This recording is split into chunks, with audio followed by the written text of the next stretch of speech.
Veamos la primera pregunta.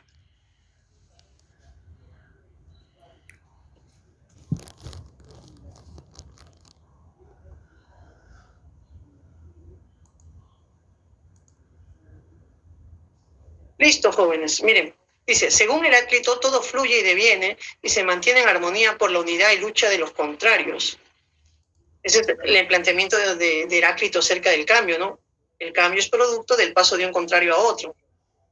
Sin embargo, la pregunta se refiere a Aristóteles, nos dice, ¿no? ¿Cuál sería la teoría de Aristóteles al respecto? Y nosotros conocemos, pues, que la teoría de Aristóteles al respecto es que el movimiento es producto, pues, de lo que llamamos la teoría del acto y la potencia, ¿no? La potencia y el acto, ¿no? Una de las maneras por las que Aristóteles define el movimiento es como transformación o devenir.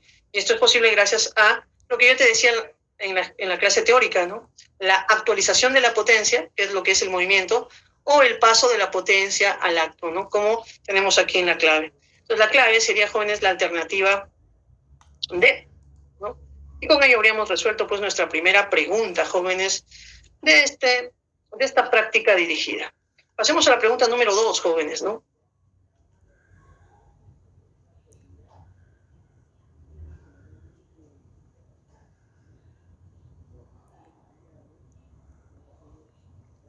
Listo, jóvenes. Dice, la filosofía de Platón señala que lo real es cognoscible a través del recuerdo de experiencias pasadas que ha tenido el alma en otras vidas. Por consiguiente, si somos partidarios de tal teoría nociológica, tendremos que admitir que, jóvenes, entonces, las experiencias pasadas y que el alma ha tenido otras vidas, ¿no? Entonces, si aceptamos pues toda esta teoría de Platón, esto pertenece, jóvenes, a la teoría de la reminiscencia, la pregunta, ¿no? Estaríamos entrando ya, pues, jóvenes, a la idea de que el alma, pues, perdura más allá de una vida, ¿no? De que el alma, pues, existe, jóvenes, más allá de diversos cuerpos, ¿no?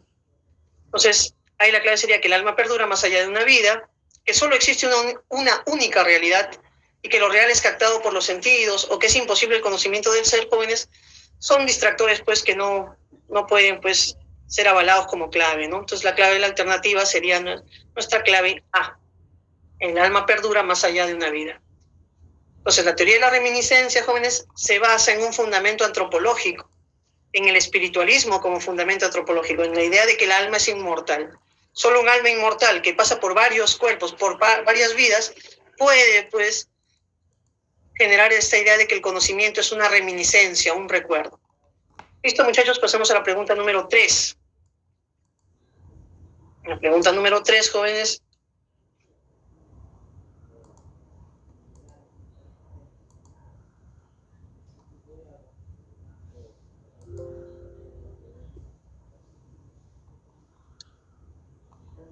Jóvenes, leyendo pues la pregunta, dice, María, una estudiante de física, después de haber leído el mito de la caverna de Platón, considera que en esta época ya no tendría sentido tal relato, pues toda idea que se aproxime a la verdad tiene que ser fundamentada. Bueno, un mito, pues, es una expresión del saber, jóvenes, pero que no tiene fundamentos, pues, ¿no? Entonces, lo que está cuestionando María es, al cuestionar el mito, es la teoría platónica en el fondo, ¿no? Porque lo que nos está diciendo es que la teoría platónica no tiene un fundamento, ¿no? ¿Cómo probamos que el mundo de las ideas existe, ¿no? Eso es lo que nos está diciendo María. Y entonces, jóvenes, por eso María estaría en contra de que el esclavo llegue a ser filósofo, del mundo de las cosas o copias, de la visión dualista del mundo, o del movimiento y cambio de la naturaleza. Jóvenes, María estaría en contra de la visión dualista del mundo, ¿no? La clave ahí sería, jóvenes, la C, alternativa C. Jóvenes, ¿no? Ahí tenemos el tema, ¿no? Acá tendríamos que cambiar el tema, muchachos, podríamos ponerle ahí, ¿no? El tema obviamente no va a ser, jóvenes, pues, el pensamiento aristotélico, ¿no? Acá habría que hacer una modificación. Podemos decir que el tema de esta clase, jóvenes, es, pues, ¿no? Obviamente, jóvenes, podemos decir el mito de la caverna. El mito de la caverna. Eso sería el tema en Platón. Jóvenes, y ahora sí, pues, la clave sería la C, ¿no? Se está oponiendo, pues, al pensamiento platónico. Listo, muchachos. Entonces ahí tenemos Tenemos el tema, vamos borrando acá. Pasemos a la siguiente parte de la clase. Pregunta 4, jóvenes.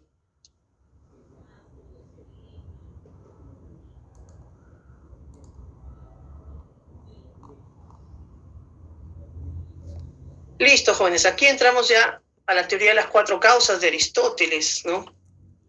Recordemos que hay 4 causas en Aristóteles: causa material, formal, final y eficiente, como están ahí. ¿A cuál hace referencia, jóvenes, en el texto, no? Una forma de explicar las sustancias a través de la tendencia a la realización de su esencia. Es el hecho de que todas las cosas tienden hacia una meta, hacia un fin que deben cumplir.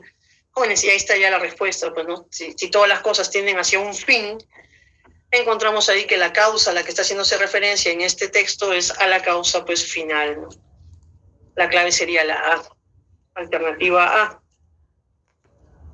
Vamos, jóvenes, avanzando en nuestro solucionario, ¿no? Eso sería la teoría de las 4 causas de Aristóteles, y la causa a la que se está haciendo referencia en este caso sería la causa final, jóvenes. Pasemos a la siguiente, jóvenes, ¿no?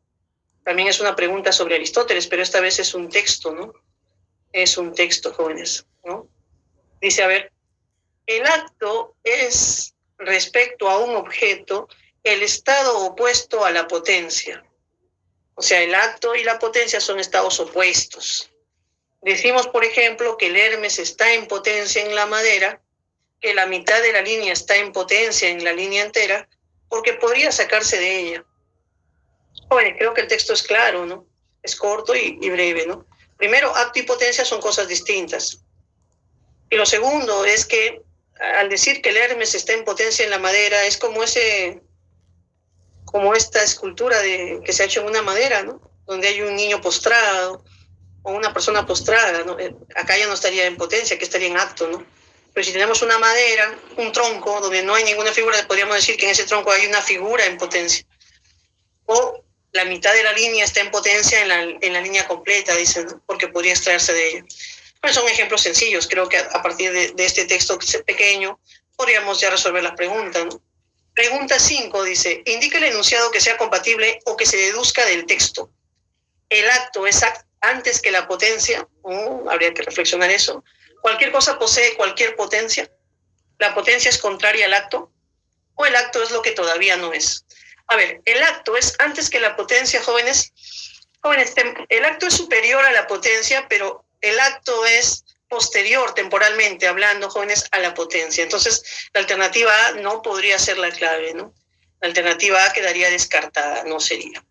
Ahora, ¿cualquier cosa posee cualquier potencia? No, jóvenes. No es que una piedra pueda producir un árbol, no es que, no sé, cualquier cosa salga de cualquier cosa, ¿no? Cada cosa tiene sus propias potencias. ¿El acto es lo que todavía no es? No, al contrario, el acto es lo que ya es. Aquí se estaría definiendo la potencia. ¿La potencia es contraria al acto? Esa sería la clave, jóvenes. Esa sería, pues, la clave, ¿no? Entonces ahí tenemos el análisis de las alternativas. Y ahora sí, pues, jóvenes, vayamos viendo, ¿no? ¿Cuál era el tema que estábamos abordando aquí, jóvenes? El tema era el movimiento, según Aristóteles.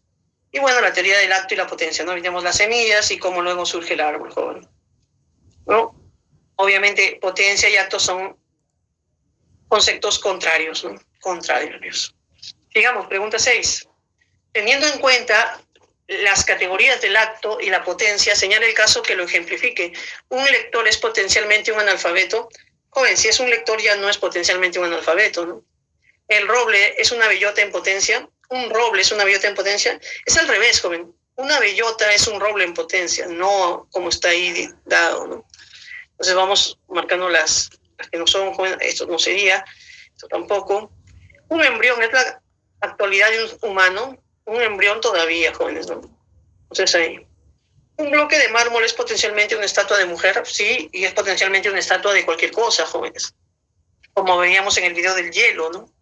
Entonces, ahí, jóvenes, la clave sería la D, ¿no?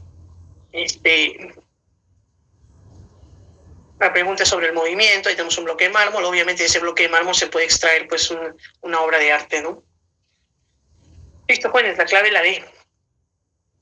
Pregunta 6, vamos avanzando ya, muchachos, con nuestras preguntas. Tenemos la pregunta 7 y 8.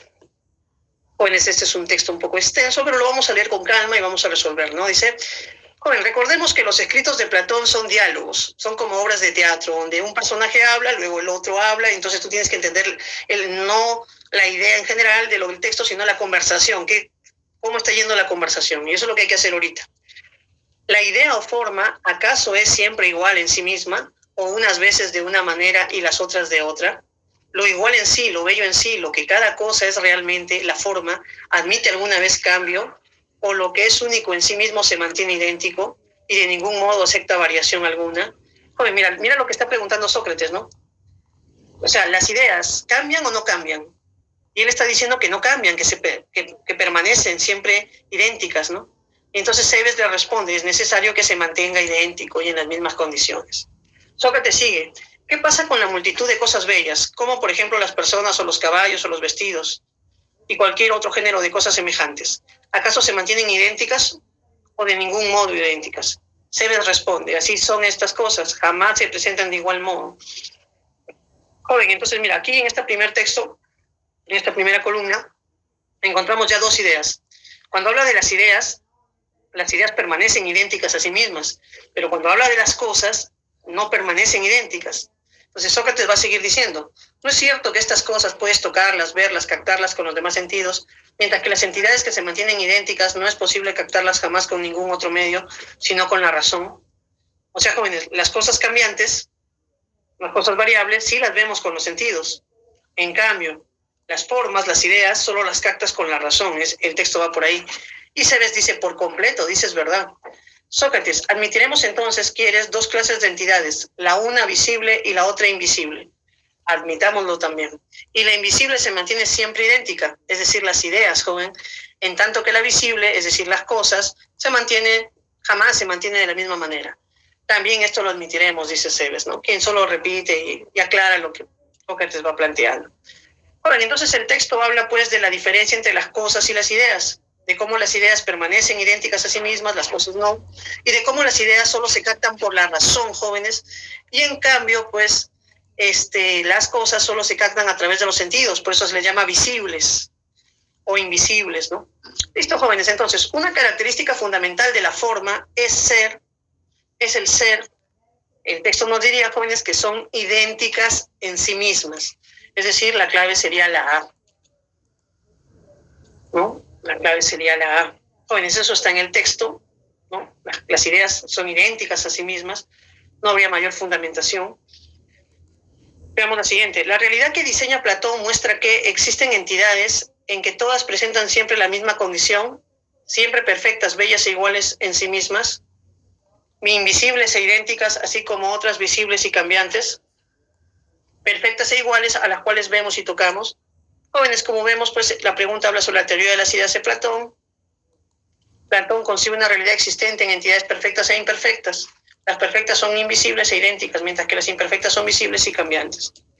O en la clave en este caso sería la C, ¿no? Hay entidades invisibles e idénticas, así como otras que son visibles y cambiantes. Ahí tenemos la dualidad del pensamiento platónico, jóvenes. Vayamos avanzando, jóvenes, hacia la siguiente pregunta. Dice,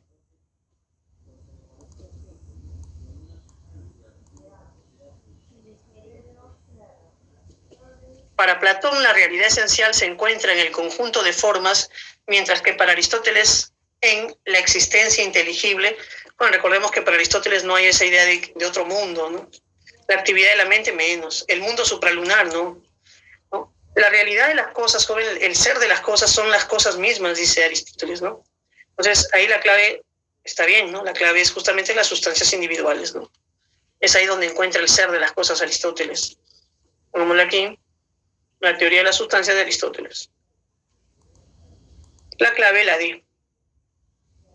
Jóvenes, así vamos avanzando. Pasemos a la pregunta número 10, ¿no? Pregunta número 10.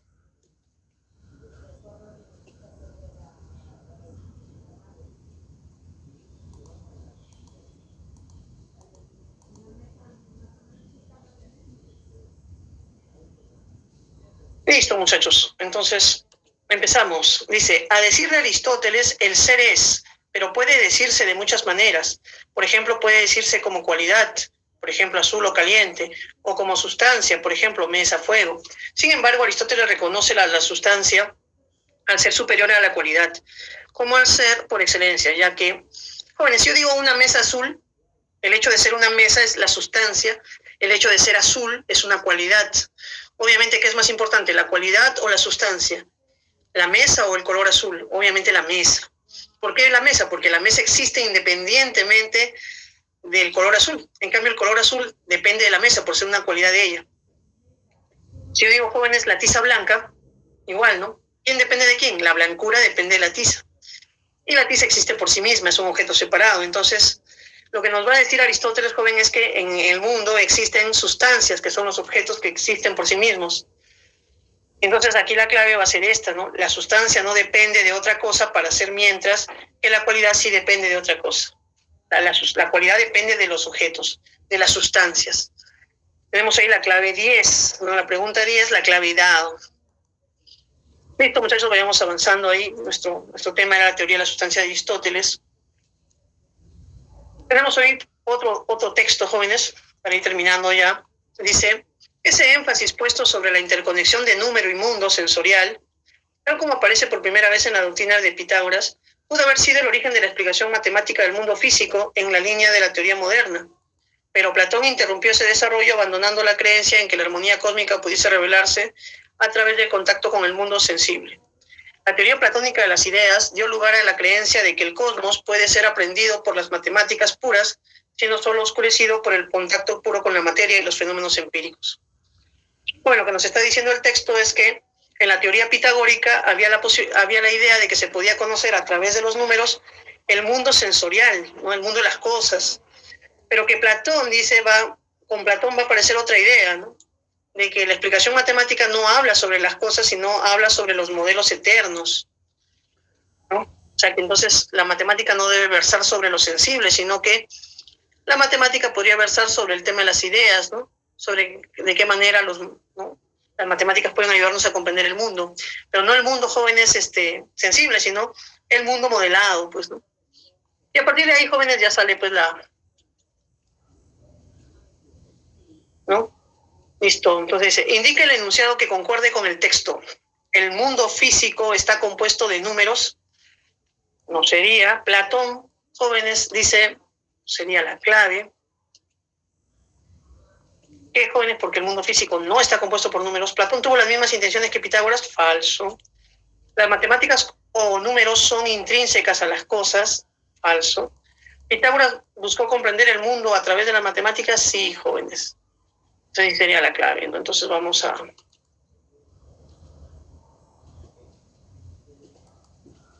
La influencia pitagórica y platónica, jóvenes, es el tema. La clave D, ¿no? Pitágoras buscó comprender el mundo a través de las matemáticas. Esa sería la clave D. La pregunta 11, jóvenes. La pregunta 12 dice, según el texto, ¿qué se entiende al afirmar la interrupción de Platón? Jóvenes, se entiende obviamente, pues seguir con el intento de comprender cabalmente el mundo físico, no. La negación de las matemáticas como un conocimiento fiable, no. Considerar las matemáticas como una obstrucción para la comprensión del mundo, no. Abandonar el proyecto de comprender el mundo sensorial con las matemáticas, esa va a ser la clave, jóvenes. Platón va a decir que no podemos aprender el mundo de los sentidos. Las matemáticas, joven, usando las matemáticas, ¿por qué? Porque este mundo está cambiando. Entonces solo se pueden conocer aquellas cosas que no cambian, ¿no? Oye, si ahí tenemos pues la clave D, la alternativa D, es lo que el texto nos está diciendo. Que con Platón se acabó esa idea de conocer el mundo sensible a través de las matemáticas. Y jóvenes, por último, la idea de Warburton, ¿no? El texto de Warburton, pregunta 13 y 14. Aristóteles pensaba que los seres humanos tenían una función o actividad característica, un ergón. En otras palabras, lo mismo que se reconoce a los carpinteros por la actividad de que los caracteriza, hacer objetos de madera. El conjunto de los seres humanos tiene una actividad distintiva que nos hace ser lo que somos. Entonces, con lo que se está buscando justamente es esta actividad distintiva. ¿Cuál es esa actividad que nos diferencia de los demás seres y que solo tenemos nosotros, los seres humanos? La palabra función hace pensar que los seres humanos estuvieron concebidos para un determinado propósito. Pero esa no es la concepción que propugna Aristóteles. No está negando la existencia de una deidad sabia que sea responsable de haber creado la especie, sino más bien dirigiendo nuestra atención hacia las facultades que poseemos y que nos han hecho ser lo que somos, ¿no? Jóvenes, entonces ahí tenemos tema del texto. En lugar de otra cosa, el ergón humano no puede consistir en el desarrollo físico, pues también lo comparten las plantas. El desarrollo físico no diferencia a un ser humano de un geranio. Tampoco puede tratarse de la capacidad para percibir, puesto que también lo tienen otros animales. Por ejemplo, los caballos. El ergón de los seres humanos es la actividad racional. Este es el elemento central de nuestra vida en cuanto a seres humanos. Joven, todo el texto pues explica el tema de por qué el hombre es un animal racional, ¿no? Por qué la razón es lo que es propio del ser humano. Es lo único que tienen los hombres y no tienen los demás animales. Entonces, es su definición clásica, ¿no?